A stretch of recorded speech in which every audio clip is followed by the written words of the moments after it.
Saludos. En el siguiente video se presenta un listado de todos los presidentes de México. La cuestión es que no se muestran en un orden basado en la sucesión presidencial, sino en la edad de cada uno de los mandatarios al momento de tomar el cargo. Sabemos que varios presidentes gobernaron en varias ocasiones, pero solo se considerará la edad que tenían al momento de su primer mandato. De esa manera, tenemos los presidentes de México, desde el más joven hasta el de mayor edad, una vez que ocuparon el cargo. Esperamos sea de su agrado. Gracias.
No es extraño que en ocasiones lleguemos a creer que estamos en lo cierto, que nuestra opinión es la única que vale y que todos aquellos a quienes conocemos se equivocan. De hecho, es bastante normal tener ideas egocéntricas, inclusive muchas veces la propia experiencia, a la buena o a la mala, suele demostrar que nos equivocamos y sin duda nos brinda una valiosa lección de humildad. En conclusión, el ser egocentrista o engreído no es tan malo. Sin embargo, las cosas cambian cuando la persona engreída juega un papel importante en las decisiones políticas de un país. Y más delicada se torna la situación cuando ese sujeto egocéntrico es el presidente de una nación. De modo que hoy, Gallo Sócrates te presenta los presidentes más engreídos de la historia de México. Deseamos manifestar que en este listado no se sigue un orden específico, simplemente se habla de mandatarios mexicanos, cuyo orgullo los cegó y les hizo ver un país que no existía más allá de su imaginación. José López Portillo, desde su infancia, ya era engreído a causa de su supuesto origen criollo. Era un joven buscapleitos que a base de golpes buscaba demostrar una supuesta superioridad ante sus conocidos y compañeros. Según él, era valiente a más no poder. Debido a sus antecedentes políticos, y para demostrar superioridad frente a sus antepasados, le prometió a Carmen, su primera esposa, que él jamás sería presidente, así que se mantuvo lejos de la política, ejerciendo como abogado y obteniendo algunos triunfos que no hacían sino agrandar su ego.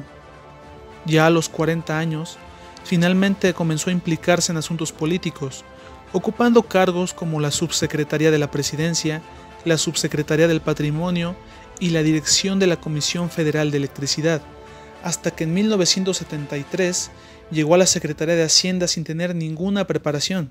Sin embargo, López Portillo se consideraba un prodigio, y el puesto le quedaría chico. Desde luego que nunca cumplió su promesa de no ser presidente, pues en el año de 1976 ocupó el cargo del primer mandatario. En aquellas elecciones no hubo otro candidato destacable, y José declaró que si únicamente su mamá hubiese votado por él, habría sido suficiente para llevarse el triunfo. Llegó al poder de un país en crisis, inflación, desempleo y una creciente deuda externa. Llegó hablando de una política de austeridad, diciendo que defendería el peso. Era el comienzo de la debacle, pues empezó colocando a parientes y amigos en puestos de gran importancia, y se jactaba de ello. Su esposa viajaba por el mundo dilapidando el erario, siempre acompañada de su piano para presentar conciertos organizados por su marido, naturalmente con el dinero de los mexicanos. Sin dejar de lado que el sexenio de López Portillo es un claro ejemplo de culto a la personalidad, pues gustaba que se le tomaran fotos a caballo, mientras jugaba tenis, esquiaba, escalaba o con un fusil en mano, demostrando así supuesto poderío y emulando la imagen del Adonis griego. Inclusive permitió que se develaran estatuas en su honor. Supuestamente, invirtió en la modernización del país, pero aquello solo incrementó la deuda de empresas públicas y privadas. Ningún líder mundial tenía un poder semejante al de López Portillo, ni gastos tan absurdos. Aquello no bastaba. El gobierno siguió gastando como si no hubiese un mañana. Se encontraba seguro de que todo marcharía bien, pues él era un prodigio, el salvador de esta patria. Naturalmente, el peso se devaluó y el presidente, en un ejemplo de victimismo, lloró en cadena nacional, mas no asumió la culpa, buscando culpables hasta debajo de las piedras. El anterior es un claro ejemplo de cómo el ego de una persona fácilmente puede hundir a todo un país. Fue conocido como el primer jefe. ¿Y quién le otorgó semejante título? Bueno, básicamente él, debido a que nombrarse general era algo que no iba con su humilde persona. Si tenía un talento, era el de manipular a todos para que creyeran que sus decisiones eran decisiones propias, las aceptaran y todavía le aplaudieran por ello. Don Venustiano sentía que era un Benito Juárez del siglo XX, imitando algunas de las decisiones que Juárez también había tomado. Ejemplos abundan. Juárez defendió su gobierno en Veracruz durante los últimos ataques de Miguel Miramón, pues don Venustiano hizo lo mismo ante el triunfo de la Convención de Aguascalientes. Juárez defendió la Constitución, Venustiano hizo otro tanto ante la dictadura de Victoriano Huerta. Inclusive, su ejército fue llamado constitucionalista. Juárez estableció la ley del 25 de enero de 1862 en la que se juzgaba a los traidores a la patria. Venustiano volvió a poner en vigor esa ley, solo que no contra los traidores a la patria, sino contra sus enemigos personales, es decir, aquellos que no lo secundaban o que no estaban de acuerdo con él. Así, Venustiano se consideraba la encarnación de Benito Juárez, y al sentirse un liberal, acusaba a sus enemigos de ser conservadores, al grado que tanto él como Álvaro Obregón se atrevieron a tachar de conservadores a Pancho Villa, Emiliano Zapata y Felipe Ángeles, solo porque no eran sus simpatizantes. Y hablando de Zapata, Venustiano expidió el 6 de enero de 1915 la ley agraria, en la que prácticamente plagió los ideales del zapatismo.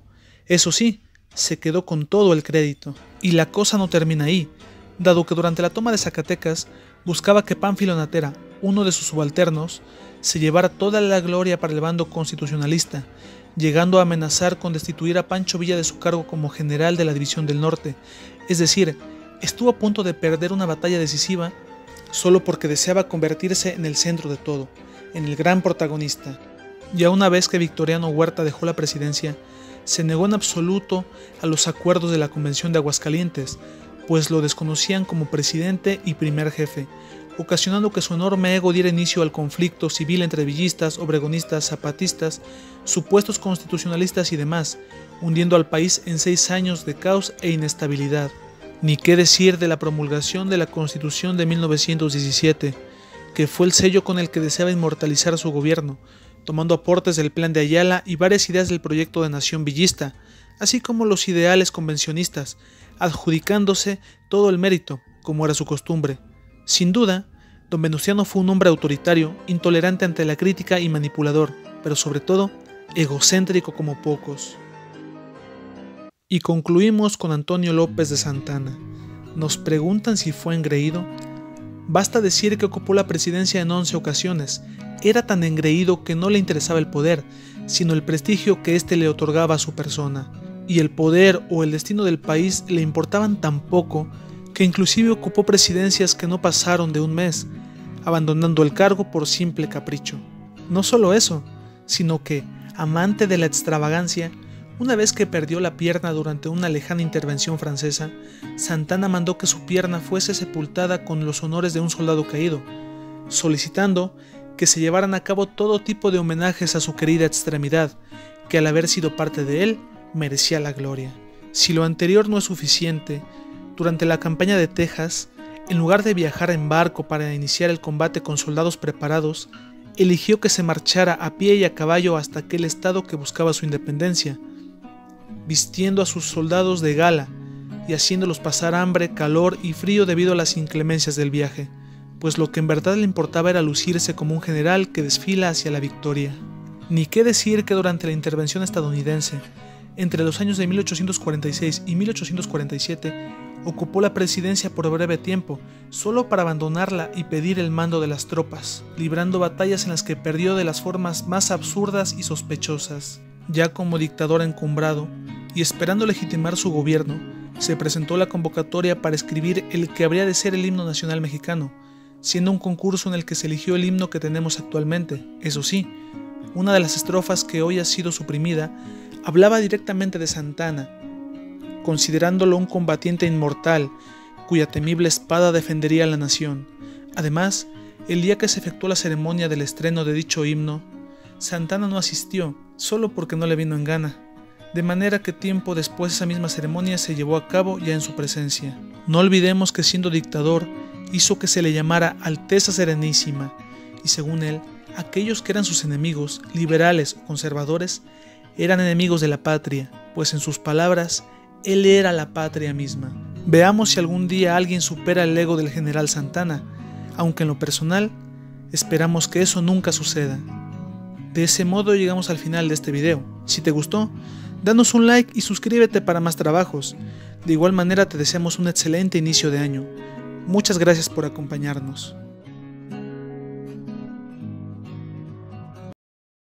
Después de haberse levantado en contra de los gobiernos de Benito Juárez y Sebastián Lerdo de Tejada, y ya como presidente, el general Porfirio Díaz sabía muy bien que no pasaría mucho para que otros hicieran exactamente lo mismo, de manera que llegó a la conclusión de que, ahora que él ocupaba el poder, los levantamientos en contra del gobierno debían cesar, sobre todo porque tenía la certeza de que sus adversarios harían lo que fuera por quitarle el cargo. De los muchos episodios negativos de la biografía de Porfirio Díaz, vale la pena mencionar lo que sucedió en 1879 y que le daría fama de despiadado. De modo que, en esta ocasión, Gallo Sócrates te presenta La paz de Porfirio Díaz. Se sentía muy inseguro, debido a que si él ya se había sublevado contra los dos presidentes anteriores, no era complicado que otros militares lo imitaran, ya fuese porque buscaran el poder o por simpatizar con los antiguos mandatarios. Sucedió que, el 23 de junio de 1879, varios coroneles abordaron el buque Independencia en Tlacotalpan y atracaron Alvarado, donde la guarnición local los detuvo y encarceló. Durante el día siguiente, el gobernador del estado, Luis Mier y Terán, se comunicó con el presidente Porfirio Díaz y éste le informó que ya estaba al tanto de lo sucedido. Mier y Terán era un hombre que se preocupaba con facilidad, de manera que le dijo a Díaz que había un gran levantamiento en su contra. Se cuenta que Porfirio le envió un cable donde le ordenaba que debía acabar con ellos en caliente.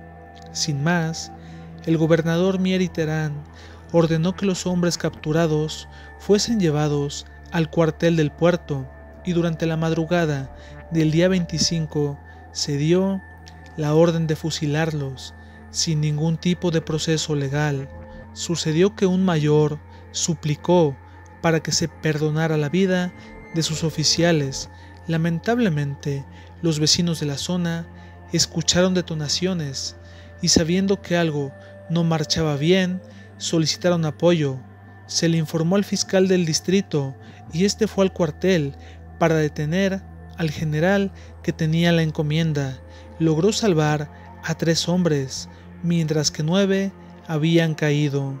La noticia llegó hasta la capital y el gobierno inventó que los presuntos culpables habían intentado fugarse, de manera que habían caído en un encuentro contra los defensores del cuartel.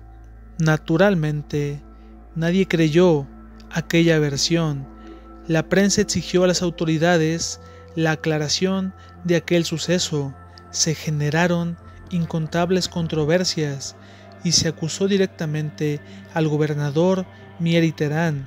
Sin embargo, el Senado lo absolvió de toda culpa y volvió a su cargo. Después de finalizar su periodo de gobierno, el presidente Porfirio Díaz lo premió entregándole el gobierno de Oaxaca. Varios personajes cercanos al poder inventaron nuevas versiones de los hechos y, a pesar de las evidencias, al final los únicos culpables fueron las víctimas de aquel suceso. Desde luego que los opositores al porfiriato no dudaron en condenar aquellas acciones y aseguraron que sería algo que Díaz habría de cargar durante toda su vida. Desde luego que Porfirio Díaz no se quedó atrás y comenzó a emplear la enorme maquinaria del Estado con la intención de limpiar su nombre. De hecho, varios periódicos afines al gobierno decían las peores cosas sobre los hombres sentenciados, mientras que a Porfirio le llamaban el héroe de la paz. Lo peor es que aquellos sucesos no serían la última mancha del porfiriato, debido a que eventos como los de Tomochic o Cananea demostrarían que el gobierno estaba dispuesto a lo que fuera con tal de alcanzar la supuesta paz y el progreso. De ese modo, llegamos al final de este video. Si te gustó, danos un like y suscríbete para más trabajos. Gracias.